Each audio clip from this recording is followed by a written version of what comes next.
네, 안녕하십니까. 오, 필승 코리아.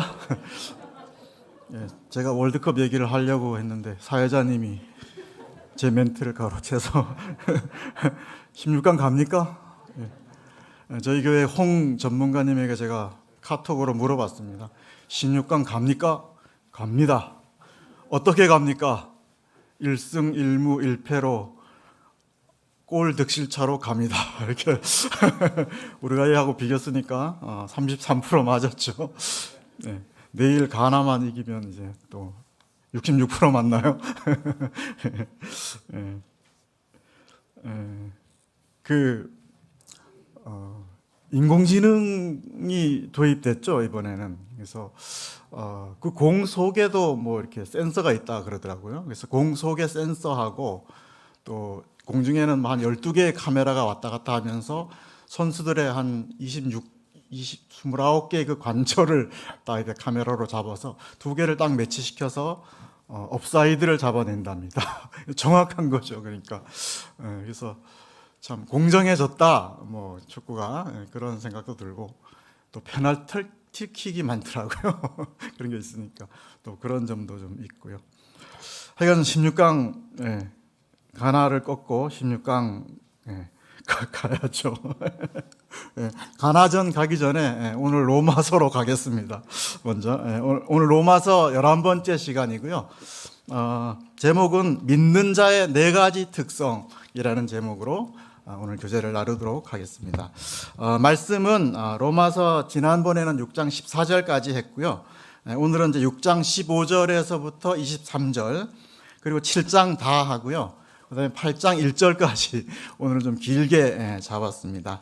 7장 25절을 같이 읽겠습니다. 본문은 뭐 하여간 유명하니까요. 읽지는 않고 제가 중간중간에 읽기를 요청드리면 같이 좀 읽어주셨으면 감사하겠습니다. 7장 25절만 같이 한번 읽어보겠습니다. 네, 찾으셨죠? 시작.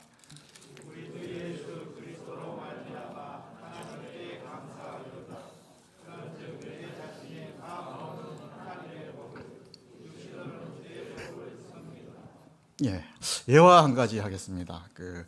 믿는 사람이 등산을 했답니다. 얼마 전에 우리 청년회에도 소금강 갔었죠. 가다 보면 낭떠러지가 많죠. 십자소 같은 데 가면 굉장히 이제 낭떠러지가 있는데 이 사람이 이제 발을 헛디뎌서 낭떠러지로 떨어졌다고 합니다. 근데 구사 일생 중간에서 나무를 2손으로 잡고 대롱대롱 매달렸다고 합니다. 두 손으로 매달려 있으니까 뭐 119에 전화할 수도 없고 살아남은 건 입만 이제 살아남아서 이 사람이 이제 소리를 쳤답니다. 살려주세요. 그 위에 아무도 없어요. 이렇게 거의 뭐 절규, 뭐 기도 반 이렇게 했는데요. 정말 위에서 거룩한 음성이 들려왔다고 합니다. 어떤 음성이냐면은 내가 너를 살려주마. 그런데 조건이 있다. 날 믿고 2손을 놔라. 이렇게 그런 음성이 들려왔답니다. 그러니까 밑에를 내려다 보니까 정말 국물도 없는 거죠. 2손을 놨다가는. 그래서 이분이 큰 소리로 외쳤답니다. 그 위에 다른 분 없어요. 하나님 말고 다른 분 없어요. 네, 이렇게 외쳤답니다. 네, 웃어주셔서 감사합니다. 그래서 믿는 사람은 하나님을 믿고 2손을 놓는, 과감하게 놓는 사람이죠. 오늘 본문으로 가겠습니다. 로마서 6장 15절에서 23절까지인데요. 뭐 한 절 한 절 다 하기는 어렵고요. 종이라는 용어가 본문에서는 9번 나오고 있습니다. 학교 종이 아니고 노예, 사람 종입니다. 6장 22절이 이제 핵심 구절인데요. 6장 22절을 한번 같이 읽겠습니다. 네, 시작.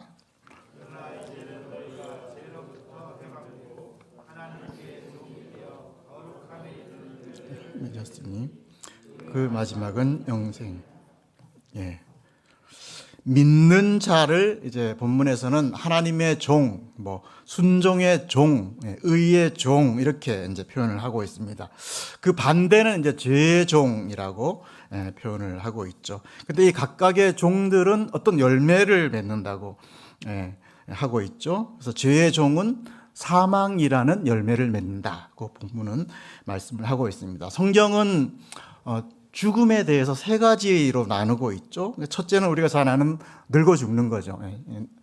그런 이제 육체의 죽음이 있고요. 두 번째는 영적인 죽음이 있다 그러죠. 그래서 영적인 죽음은 하나님과의 관계가 단절된 그 상태 자체를 이제 영적인 죽음이라 그러고, 세 번째는 이제 영원한 죽음이 있다고 그러죠. 이거는 나중에 마지막 날 부활해서 영원한 지옥 불못으로 들어가는, 이게 이제 셋째 영원한 죽음이라고 그렇게 하고 있습니다.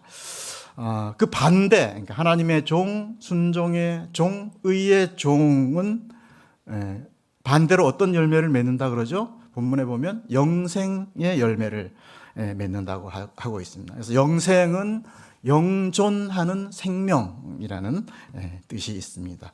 그래서 믿는 자는 이런 영생을 이미 받았기 때문에 방금 말씀드린 세 가지 죽음은 이제 없는 거죠.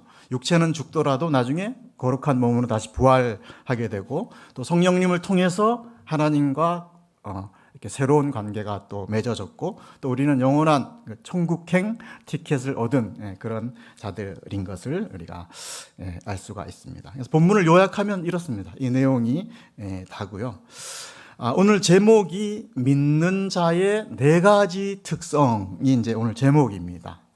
그래서 어떤 믿는 자는 이렇게 행동해야 된다라는 어떤 당위성을 말씀드리려는 것은 아니고요.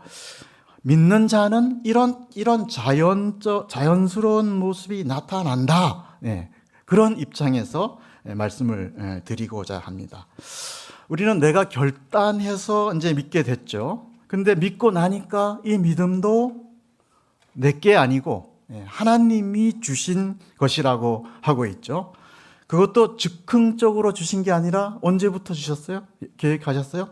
창세 전부터 이미 계획하셔서 우리에게 준 믿음이라고, 믿고 나니까 이제 그런 내용을 이제 알고 있죠. 그래서 창조주께서 주신 믿음, 그래서 보통 믿음인 것은 아니죠. 우리에게 있는 믿음이.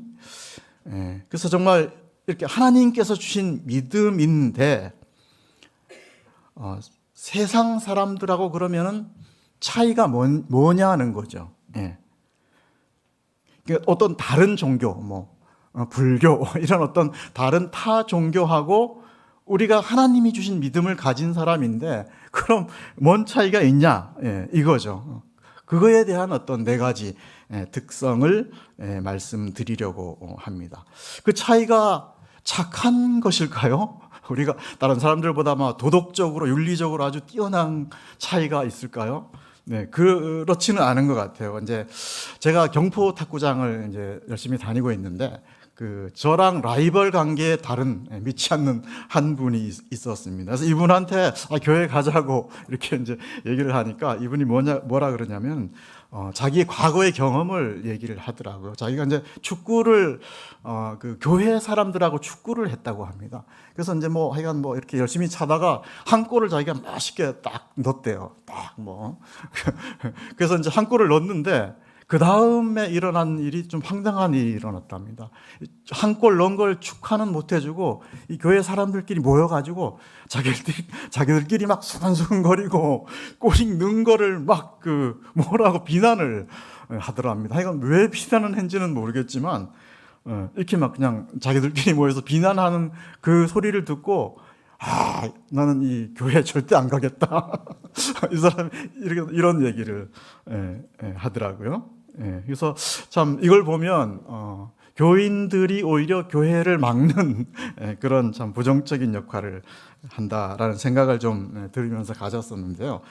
그러니까 우리는 단순히 착하다는 기준만으로 믿는 자와의 어떤 큰 차별을 갖기는 참 어려울 것 같아요. 우리보다 더 착한 종교인들도 많이 있는데, 그럼 뭐냐 하는 거죠.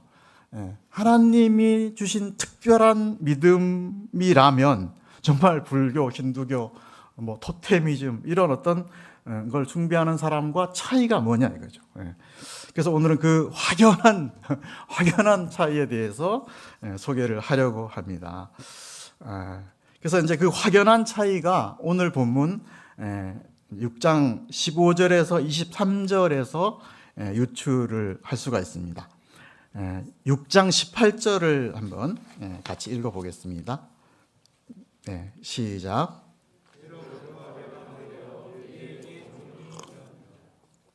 예, 감사합니다.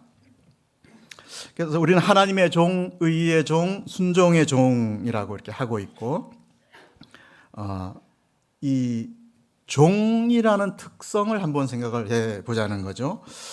종은 이제 자기 부인이 된 사람을 종이라고 하죠. 그래서 믿는 자의 특성의 첫 번째는 자기 부인입니다. 자기 부인, 뭐 부부끼리 여보, 자기 그런 뜻은 아니고요.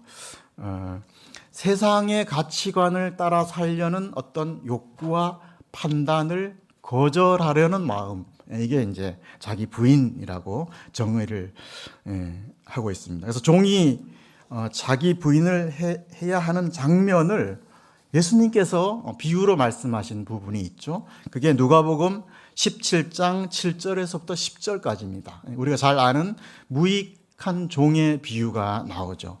그래서 여기 비유를 보면 종이 이제 하루 종일 땡볕에서 일을 하죠. 뭐 중동 지방은 굉장히 덥다고 하잖아요. 그래서 하루 종일 뭐 밭에서 일하고 또 양똥 치우느라고 굉장히 이제 지치고, 그렇게 해서 집에 들어왔는데 주인이 뭐라고 합니까? 물 먹고 밥 먹고 쉬라고 안 그러죠. 내가 지금 배가 고프니까 밥을 좀 차려주고 또 그 밥 먹을 동안 서서 수종을 들라고 이렇게 얘기를 하죠. 그래서 그거 다 했는데 칭찬은커녕 당연히 할 일을 했다. 그러니까 무익한 종의 자세를 가지라고 예수님은 말씀을 하고 있습니다. 그리고 또 자기 부인에 대한 예수님의 유명한 말씀이 있죠. 그것은 마태복음 16장 24절 말씀입니다. 제가 한번 읽어드릴게요. 누구든지 나를 따라오려거든 자기를 부인하고 자기 십자가를 지고 나를 쫓을 것이니라. 이런 말씀이 있죠. 뭐 자기 부인은 뭔지 뜻을 잘 아실 것 같고, 자기 십자가를 지고 나를 쫓을 것이라. 이것도 우리는 뭐 어떤 위대한 사명을 지고 나를 쫓을 것이니라 이렇게 좀 해석을 잘 하는데요. 그런 뜻은 아니라고 합니다. 자기 부인과 같은 연장선상에서의 의미라고 합니다. 그러니까 자기 십자가를 지고 지속적으로 자기 부인을 하는 삶을 살라. 그런 자기 부인과 동등한 관계로 해석을 하면 오히려 더 원문에 가까운 뜻이라고 합니다. 그래서 정리를 하면 하여간 믿는 자, 그 다른 어떤 사람과 전혀 다른 독특한 특징이 말씀에 순종하기 위해서 자기 부인을 하는 자, 이게 이제 첫 번째 특징이라고 할 수 있습니다. 그러니까 자기 부인을 하자 이런 운동이 아니라 말씀이 떨어지면 자기 부인을 하게 된다는 거죠. 믿는 사람들은. 그래서 정말 그런 마음이 있나, 내 마음속에 말씀 앞에서 나를 부인하려는 마음이 있나 한번 묵상을 해보시기를 바라겠습니다. 종의 또 다른 특성, 이제 두 번째 특성인데요. 17절 같이 읽겠습니다. 6장 17절 말씀. 시작.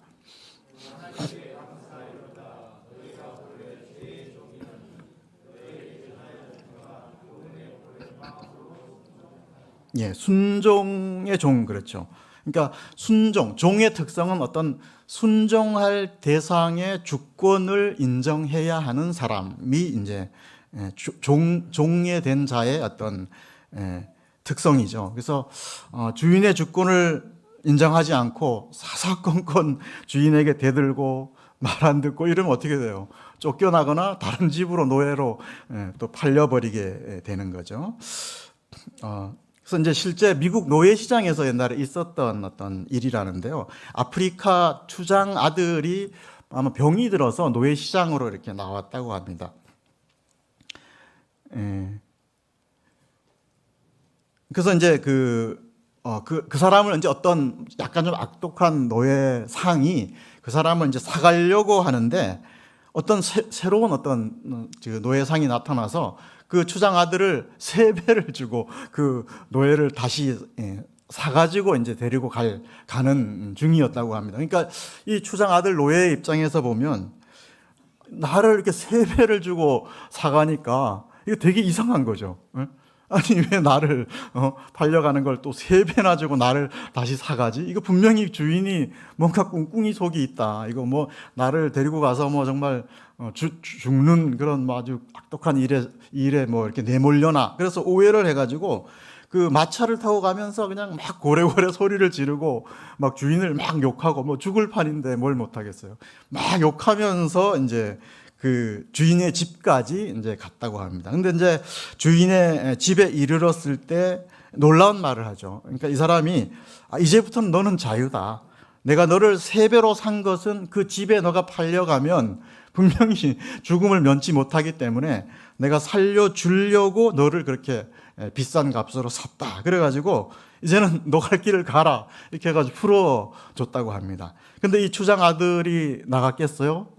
나가지 않았다고 합니다. 그러니까 뭐 흑인이니까 나가봤자 또 이렇게 잡혀가지고 노예로 팔려 갈 것 같으니까 아주 평생 자발적으로 이 주인에게 순종해서 이렇게 살았다. 그런 어떤 실화가 있습니다. 그래서 이제 믿는 자의 두 번째 특징은 하나님의 선한 주권을 인정하는 자여야 합니다. 근데 이제 하나님의 이 선한 주권이 만사 형통일 때는 아멘이죠. 뭐 주권을 인정하지 않을 이유가 없죠. 근데 고난과 고통의 때에 또 그 주권을 인정할 수 있느냐는 거죠. 침묵하시는 것도 하나님의 주권이라고 하잖아요. 그래서 우리 뭐 응답지 못한 기도도 감사 이런 찬송이 있죠. 그래서 하나님이 내 기도, 내 부르짖음에 침묵하실 때 이 주권 인정할 수 있냐는 거죠.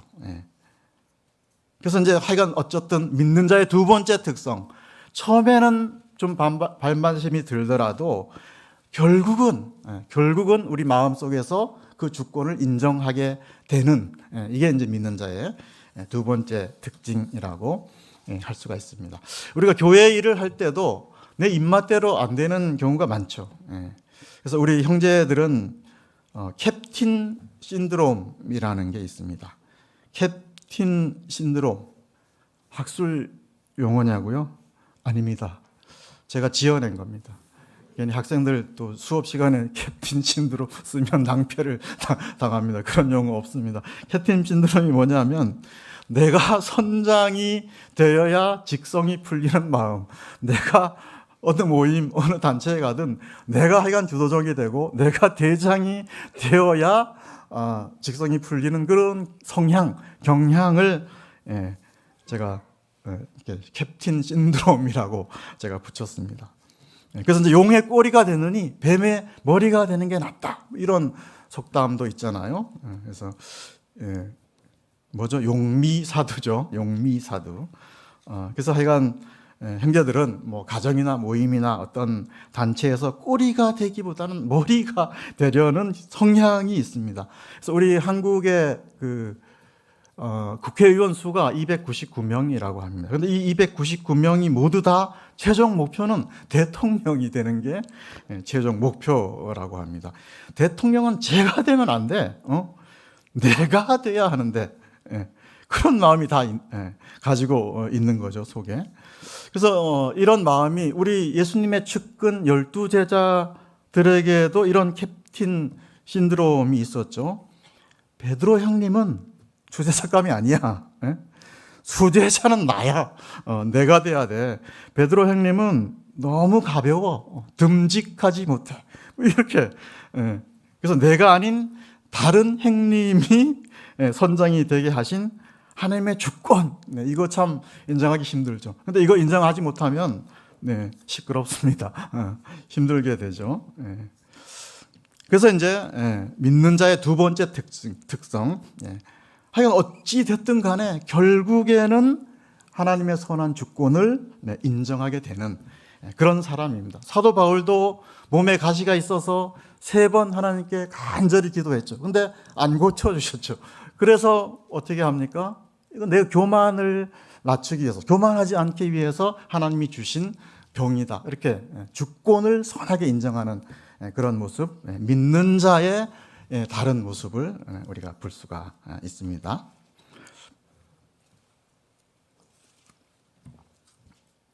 그 다음에 세 번째 특성을 이제 소개해야 되는데요. 세 번째 특성은 본문 7장 1절에서부터 13절까지 나오고 있습니다. 7장 3절을 한번 읽어보겠습니다. 7장, 로마서 7장 3절, 시작.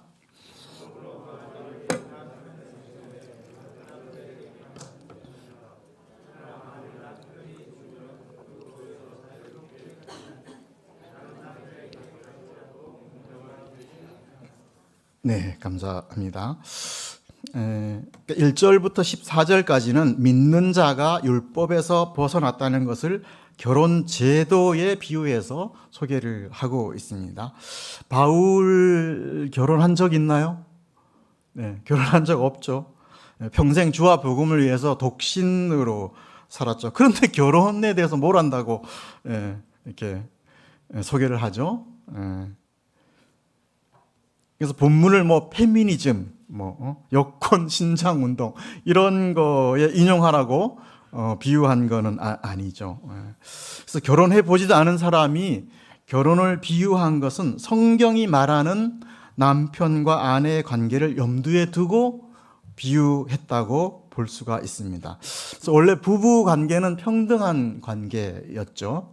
그래서 아담의 그 가운데 있는 갈비뼈로 하와를 만드셨죠. 만약에 코뼈로 만들었으면 머리 위에 올라가고, 발가락뼈로 만들었으면 늘 밟히는 그런 관계였을 텐데, 갈비뼈로 만들어서 동등한 관계라는 것을 이제 성경은 말씀하고 있는데요. 근데 죄를 짓고 나서 그 두 사람의 관계가 어떻게 달라졌죠? 창세기 3장 16절 하반절을 보면, 남편이 아내를 다스리는 관계로 성경은 소개를 하고 있습니다. 그러니까 이제 율법에서 벗어났다는 것은 이런 어떤 지배관계, 율법의 지배관계, 율법의 영향력, 율법의 권력 아래에서 벗어났다. 이걸 이제 비유하기 위해서 결혼 관계를 이제 말씀을 한 거고요.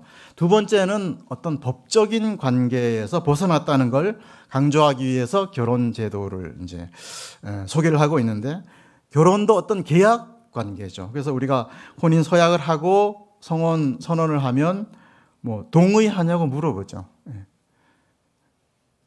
그죠? 결혼 안 해보셨습니까?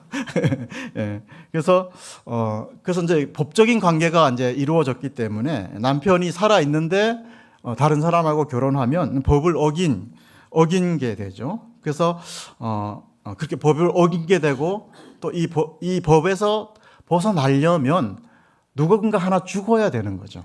죽어야 이런 제도, 결혼이란 제도에서 벗어난다. 이것을 이제 강조하기 위해서 벗어났다. 이렇게 이제 결혼 제도를 비유를 해서 소개를 하고 있습니다.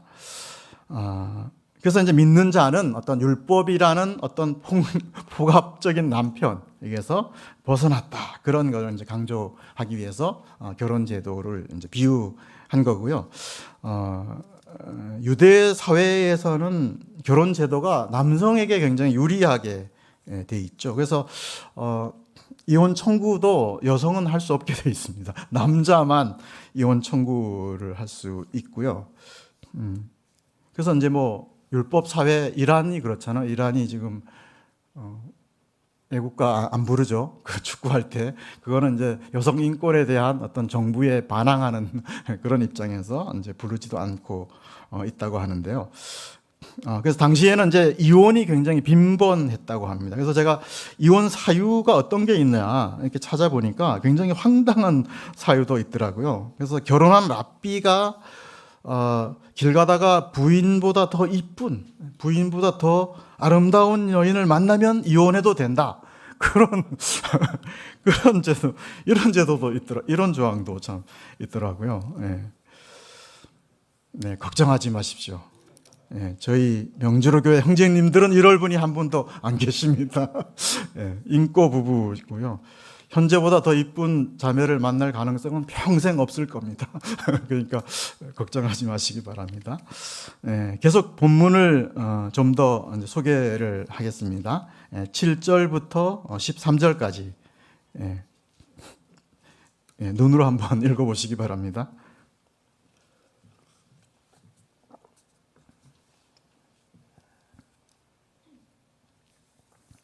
본문은 이제 율법과 죄의 독특한 관계를 소개를 하고 있습니다. 일단 바울은 12절에서 율법 자체는 이제 선하다고 이렇게 소개를 하고 있죠.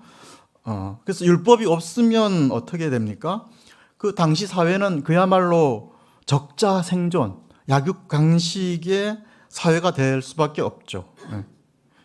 그래서 이제 짐승의 세계는 힘이 곧 정의잖아요. 그래서 힘이 최고인 그런 짐승 같은 세계로 율법이 없으면 변할 수밖에 없죠. 그래서 짐승이 뭐 간음죄가 있거나 살인죄가 있지는 않잖아요.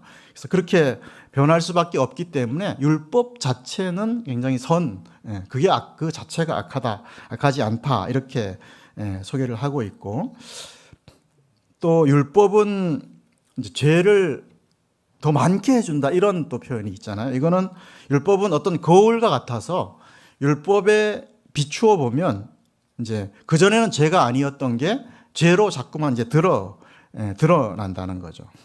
그래서 이제 그러니까 율법이라는 거울을 봤을 때 그 전에는 죄가 아니었던 게 자꾸 죄가 드러나서 죄가 증가된다 이런 어떤 본문 말씀도 있고, 또 구원받은 이후에는 우리가 죄에 대해서 점점 민감해지죠. 그래서 신앙 초기에는 내 죄가 바위처럼 보이다가 그 다음에 좀 세월이 지나면 자갈처럼 보이고, 또 좀 신앙 세월이 지나면 모래처럼 보이다가 나중에는 말년쯤 되면 굉장히 이제 먼지처럼 아주, 그러니까 죄가 많아져서 그런 게 아니라 죄에 대한 민감도가 높아져서 나중에는 먼지처럼 이렇게 보이게 된다. 그런 말씀도 있습니다. 그래서 여러분은 어느 단계입니까? 울산바위 단계입니까? 한두 개밖에 안 보입니까? 먼지처럼 보이는 분 계세요? 참 좋은 현상입니다. 그래서 이제 율법의 어떤 선한 기능은 무시하면 안 되는 거죠. 그래서 율법 폐기론, 도덕 폐기론 이런 게 나오는데 이거는 이단 사상이죠. 그래서 율법의 어떤 그 제사 제도, 이런 제도는 폐기됐지만 율법 속에 있는 어떤 도덕법이나 시민법 같은 것은 우리가 지켜야 하는 그런 필요가 있다라고 말씀을 드릴 수 있습니다. 7장 7, 8절을 다 같이 한번 읽어보겠습니다. 시작.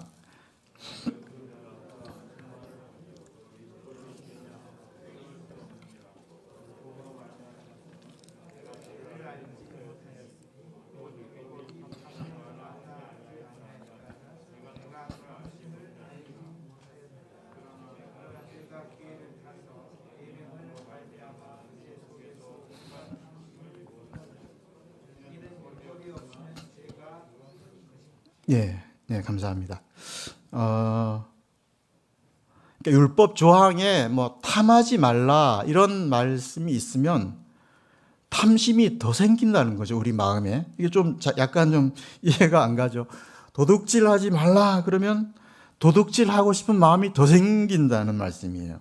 그래서 저 같은 경우는 옛날에 이제 어머니가 조청 같은 거 이렇게 사오면 고추장 담으려고 그러면 이제 선반에 얹어놓으면서 저거 절대 먹지 마. 먹으면 죽어. 이렇게 이제 그냥 올려놓으면 먹고 싶은 마음이 없는데 먹지 마.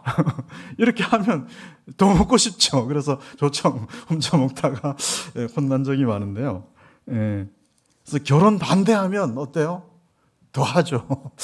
그런 마음들이 있죠. 그래서 하나님이 아담에게 선악과 먹지 마 이렇게 얘기를 했죠.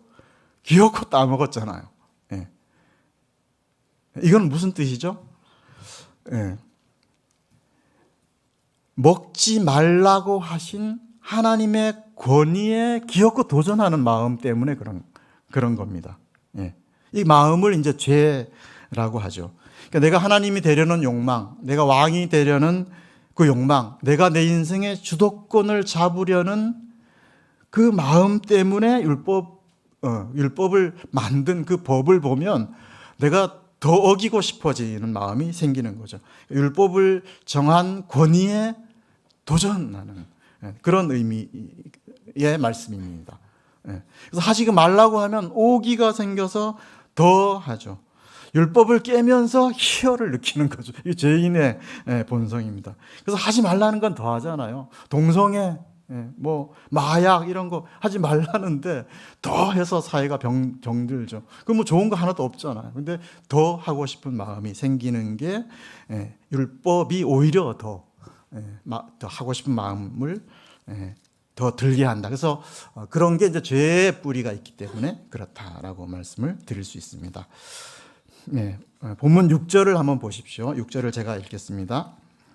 우리가 영의 새로운 것으로 섬길 것이요 율법 조문에 묵은 것으로 아니할지니라. 이런 말씀이 있죠. 이거는 뭐 옛사람으로 살지 말고 성령에 의한 새 사람으로 살라.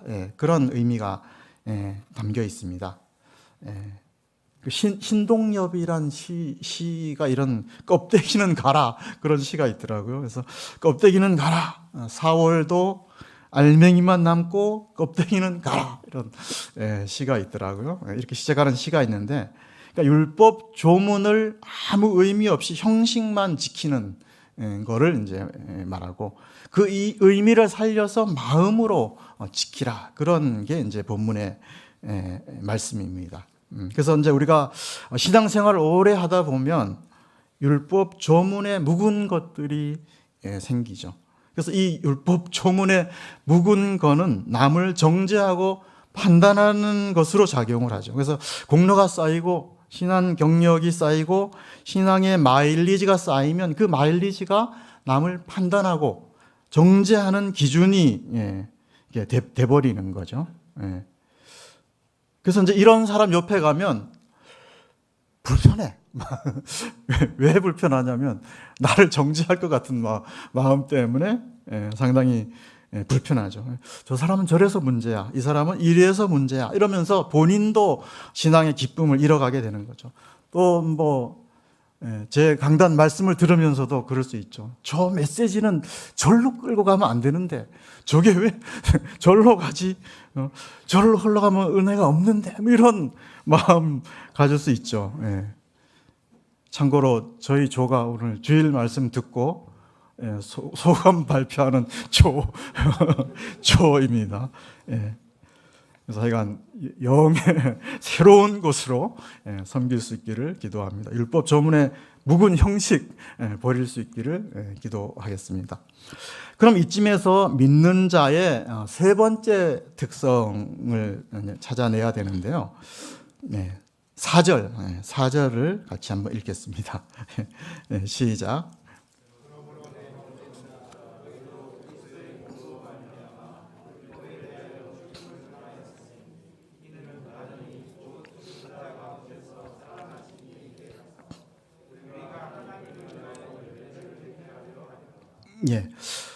본문에서 죽은 자 가운데서 살아나신 이는 누구죠?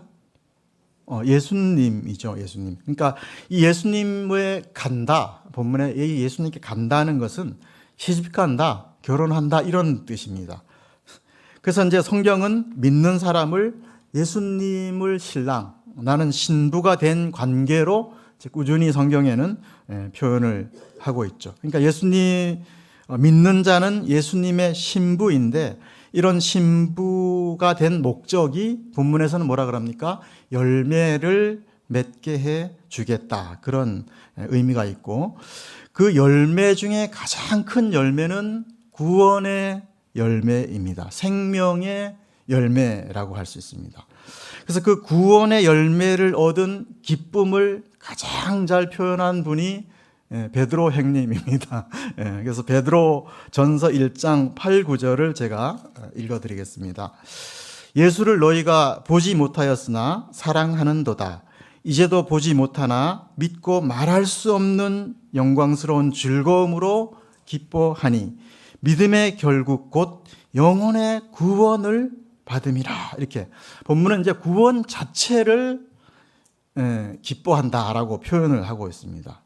여기에서 우리는 믿는 자의 세 번째 특성을 찾을 수 있습니다. 그것은 바로 구원 그 자체를 기뻐하는 사람입니다. 영혼을 소유한 것만으로 기뻐하는 사람이 세 번째 특성입니다.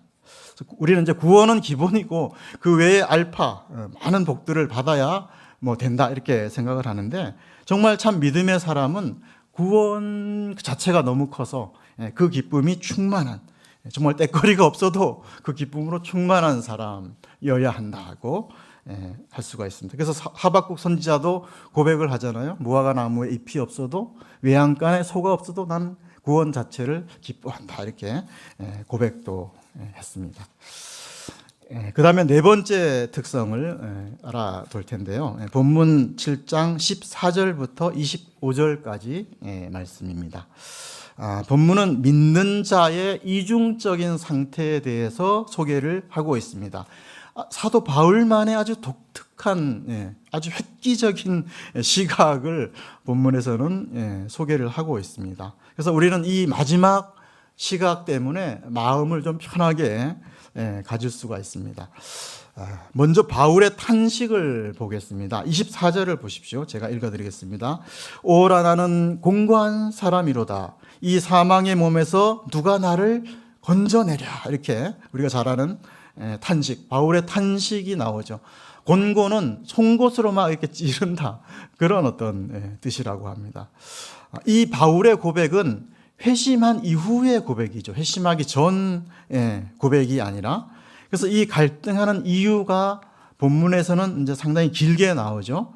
그래서 17절과 20절에 보면 죄가 내 속에 거하기 때문에 갈등한다, 이렇게 나와 있고, 또 18절과 21절에는 육신의 악이 함께 하기 때문에 이렇게 한다고 나와 있고, 또 22, 23, 25절은 내 육신 속의 죄의 법이 나를 엉뚱한 것으로 끌고 가기 때문에 이렇다, 이렇게 하고 있죠. 그러니까 내 속사람과 겉사람의 갈등 구조, 또 옛 자아와 새 자아의 갈등 구조, 또 하나님의 법과 죄의 법의 갈등, 마음의 법과 육신의 법과의 갈등 때문에 오호라 나는 공고한 사람이로다, 이렇게 소개를 하고 있습니다. 그래서 이 곤고한 상태를 예수님께서도 말씀을 하셨죠. 마태복음 5장 4절, 우리 팔복 말씀인데요. 제가 한번 읽어드릴게요. 애통하는 자는 복이 있나니 그들이 위로를 받을 것이며, 이렇게 예수님도 말씀을 하셨죠. 그래서 팔복 중 하나가 이제 애통하는 자인데, 그 이제 3절에서 마태복음 5장 3절에서 10절까지는 그래서 정말 읽어볼수록 이상한 복입니다.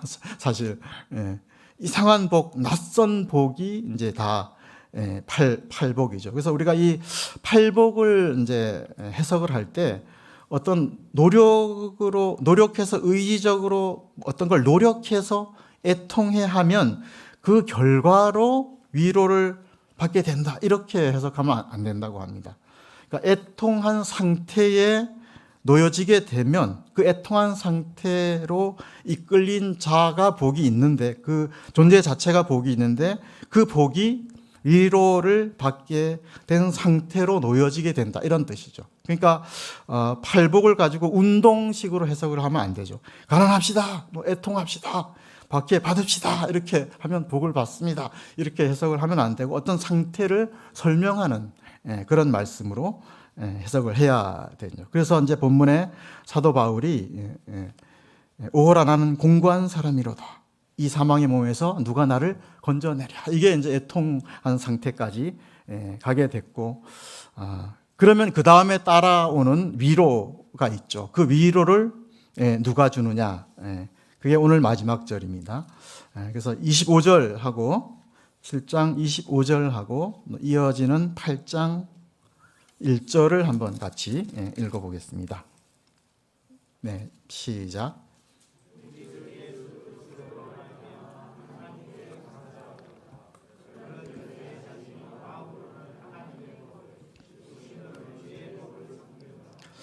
그러므로 이제 그리스도 예수 안에 있는 자에게는 결코 정죄함이 없나니. 예. 그리스도 예수가 위로를 주신다고 말씀을 하고 있죠. 예.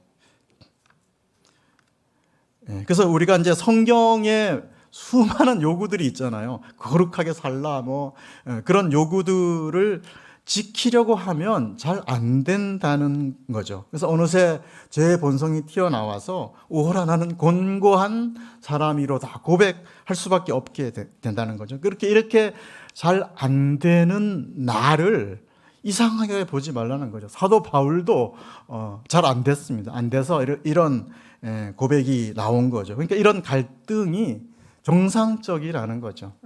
내가 혹시 구원 못 받아서 이런가? 그렇게 여기지 말라는 것입니다.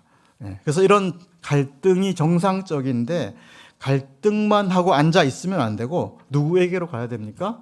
예수님께로 가야 된다는 거죠. 예수님의 십자가의 그늘로 피하라는 거죠. 그래서 내가 예수님이 없었으면 어떡할 뻔했나? 예수님이 없었으면 큰일 날 뻔했다. 내가 예수님의 은혜 없이는 내가 단 1분도 살아갈 수 없는 존재다. 그래서 8장 1절은 아주 위대한 선언이죠. 그래서 이 예수님 안에 있을 때 결코 정죄함이 없다라는 것은 어떤 사이클을 얘기하는 게 아닙니다. 안에 있을 때는 정죄가 없다가 밖에 있을 때는 있다가 그게 아니에요. 이미 예수님 안에 들어와 온 자이기 때문에 정죄는 없다라는 것을 선언하고 있습니다. 그래서 이 정죄는 2000년 전에 이미 끝났다. 그래서 예수님 안에 정죄함이 없는 그 위로의 상태로 가는 게 믿는 자의 네 번째 특징이라고 할 수가 있습니다. 그러면 네 가지를 한번 정리해 보겠습니다. 첫째는 뭐죠? 믿는 자의 특징 첫째, 자기 부인이고요. 두 번째는 하나님의 선한 주권을 인정하는 자. 어쨌든 끝에 가서는 내 마음으로 인정하게 되는 자. 그리고 세 번째는 뭐죠? 구원 자체만으로 기쁨이 있는 자. 그리고 마지막, 제일 중요한 거죠. 갈등하고 우리가 좌절하지만 결국은 예수님이 반드시 필요한 존재구나. 예수님이 없었으면 어떡할 뻔했나. 그런 자리로 가서 위로받는 자가 바로 참 믿는 자의 다른 특성이다. 이렇게 말씀을 드리겠습니다. 이런 위로받는 여러분이 모두 되시기를 기도하면서 제 메시지는 여기서 줄이겠습니다. 기도하겠습니다. 아버지 하나님, 우리에게 믿음을 주셔서 감사를 드립니다. 자기를 부인하는 자리로 인도하시고 또 구원만으로 기뻐하는 자가 되게 하여 주시옵소서. 무엇보다 하나님의 선한 주권을 인정하게 하시고 또 잠시 갈등하지만 예수님 안에서 참된 위로를 얻는 성도들이 다 될 수 있게 인도하여 주시옵소서. 모든 것에 감사드리올 때 예수 그리스도의 이름으로 기도하였습니다. 아멘. 네, 감사합니다.